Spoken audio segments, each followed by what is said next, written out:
This is the PTI Smarter Venues podcast. So welcome to this PTI podcast. Today we're thinking about all things smart ticketing and how we can maximise revenues post-COVID as venues start to reopen. My name is Mike Bohndiek. I'm the CEO at PTI, and I'm also joined by Daniel from PTI, our Data and Digital Director, and Francis, the co-founder and CEO of 3D Digital Venue. Before we get started, Francis, would you just mind introducing yourself and your company? Yes, first of all, thank you for inviting me. It's a pleasure to be with you guys. So I'm Francis Casado, co-founder of 3D Digital Venue. So it's a company based in Barcelona, operating globally. We've been in business for pretty much 8 years.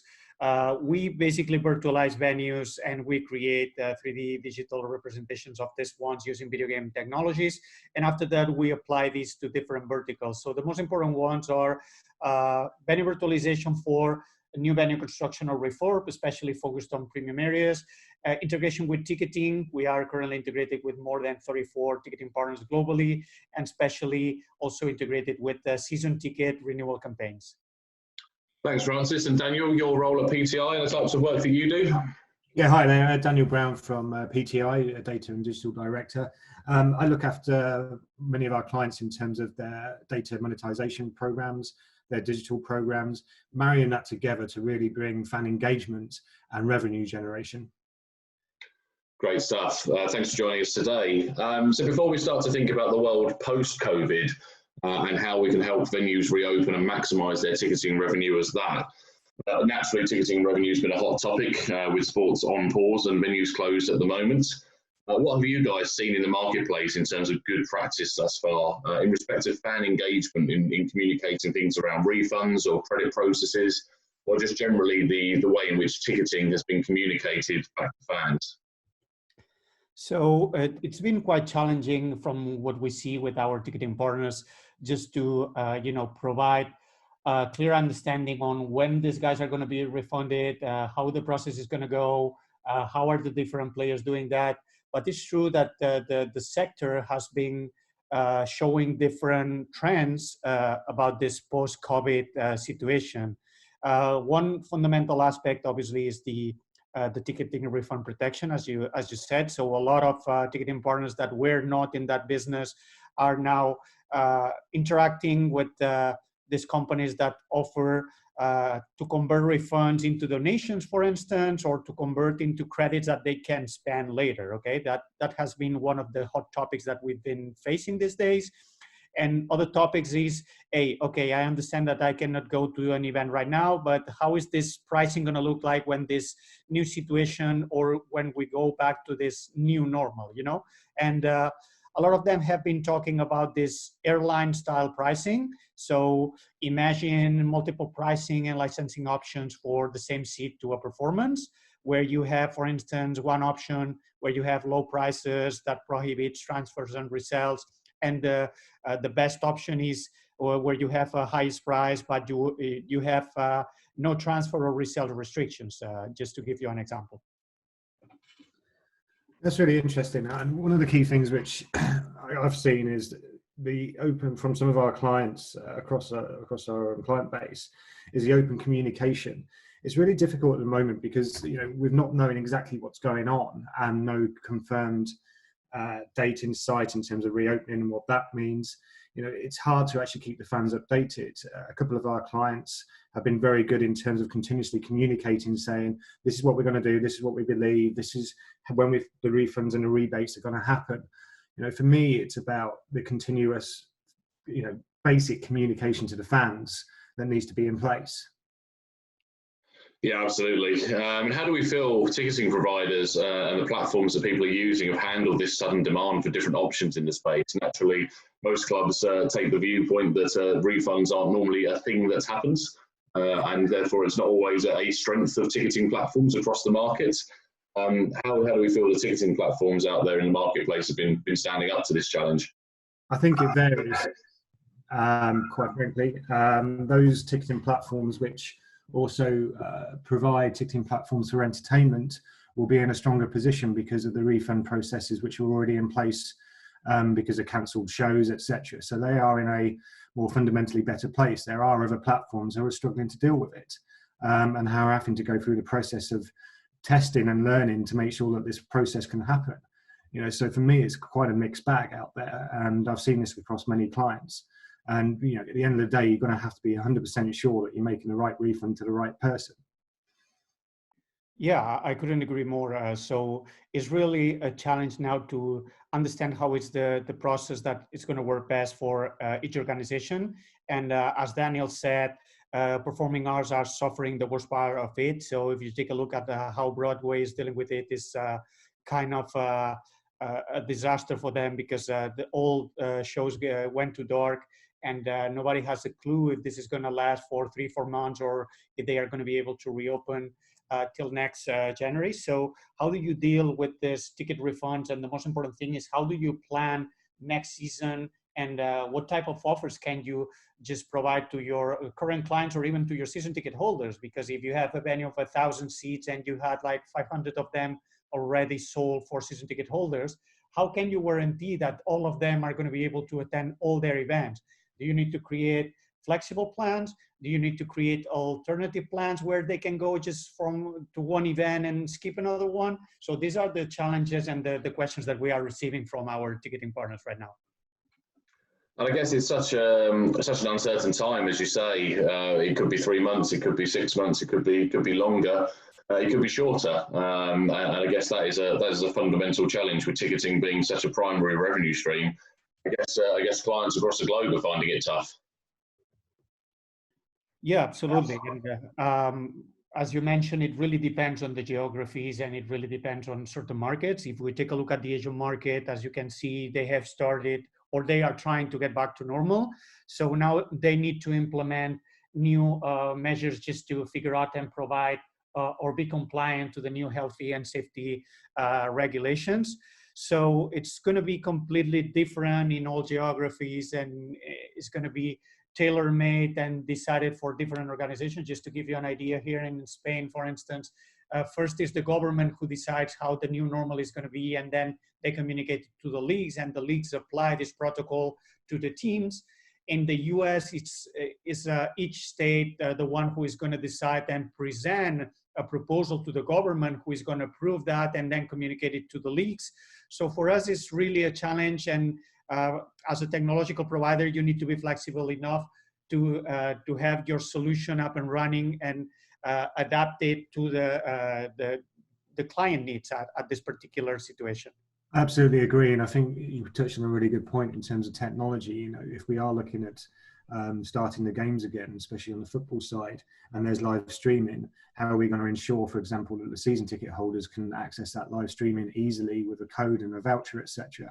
So much work technologically needs to be being done now to enable that. Absolutely. We're definitely seeing from a PTI perspective the move towards how technology and digital platforms can solve some of these challenges, not just for now, but starting to think ahead to when venues reopen.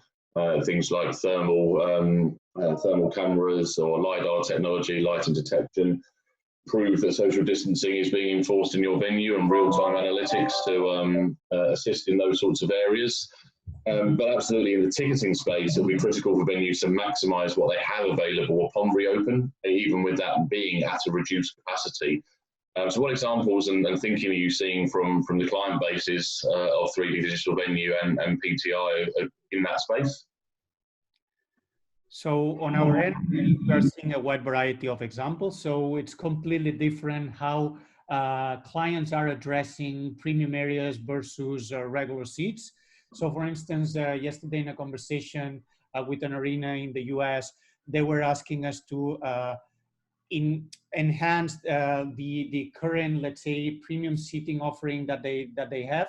So just to give you an idea, with 2,000 premier seats that they have, they would like to understand how they can maximize these just to guarantee something that is between 30 and 40% occupancy of both the suites, clubs, and obviously these premium seats. The challenge becomes not only on creating this algorithm that is going to provide different simulations for that, but also how to connect these with the different operational aspects. If I'm a premier season ticket holder, probably I'm going to arrive to the stadium or the arena with my car. I'm going to park it on the parking lot, and I would like to have some sort of guidance on how to get to my seat with the most secure path, avoiding elevators and just avoiding interacting with people, and this is where technology plays a very important role. Absolutely. Daniel, did you want to add anything on that? I think what Francis said is absolutely right. We need to start looking upon that. I do worry that we, in the UK specifically, are a little bit slow behind the curve on this, and we need to start looking at it. Yeah, Francis, one of the interesting points that you just raised there was about the operational and the practical implementation, i.e. it's easy to assume how you can implement a spacing distance between people in a seating block in the bowl of a stadium, but it's actually the operational side of ingress and egress and avoiding creating queues and mass gatherings. It's the simplicity, as you say, of how do I get from the car park in a lift up to my box on the top floor, which is normally 16 people crammed in, but now it can't be. It's how does someone in general admission get to the toilets? And with your venue business intelligence offering, how are you helping people to think about that type of modeling?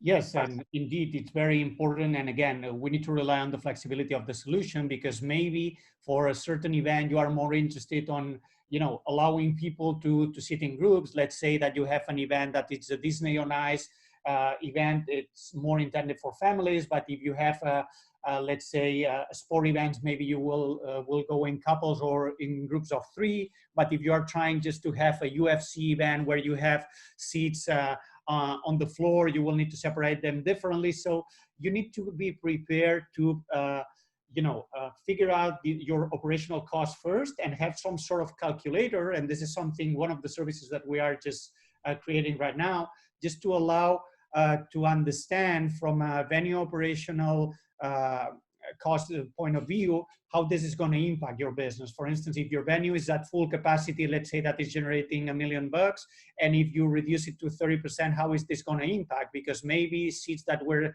sitting or guys that were sitting next to each other, now they have been pushed like 10 rows away, and you don't know if you can apply the same price tag that you were applying before. So you need to be able to calculate these in real time and provide the simulations to plan accordingly how your next event is going to look like. I think that's a really good point. And one of the things I want to touch on is, in essence, with regards to season ticket holders, if not all of those you can attend when the doors reopen, putting, for example, lottery systems in, but then, in terms of when you can attend, then it's about actually being flexible in terms of the pricing that you charge. Do you allow actually general admittance in instead of, on top of season ticket holders itself? So all this needs to be thought of. Absolutely, and just thinking to those elements, as we say, we're coming back to venues at some stage in the future, which will definitely be at reduced capacity at the point at which they reopen, and yet most people's business model, particularly on the premium side, is predicated on being sold out and creating scarcity. So, as a two-sided question. How do we feel that fans are actually going to think about coming back to the venue in respect of their happiness, and where this technology and the modelling, knowing there is a science to it, can assist in fans feeling more comfortable in returning to a venue? But does that then create a secondary challenge that you have people wanting to return to a venue where you can't accommodate all of them? How are people dealing with that? Yes, definitely. Daniel made the point, especially for season ticket holders. If you think about big clubs like, I don't know, Man United, Man City, FC Barcelona, or any of the biggest clubs in the US, they normally are sold out, and they have 80% of their seats already committed to season ticket holders. So now the challenge, number one, is how do you create a pricing scheme that is going to fit them? Because if you were paying for your season ticket intending to go to 100% of the matches, and now due to these COVID restriction, the venue is going to be reduced in 2/3 of its capacity. So maybe you will be only able to attend one event every 3 events, and you need to adapt that pricing accordingly.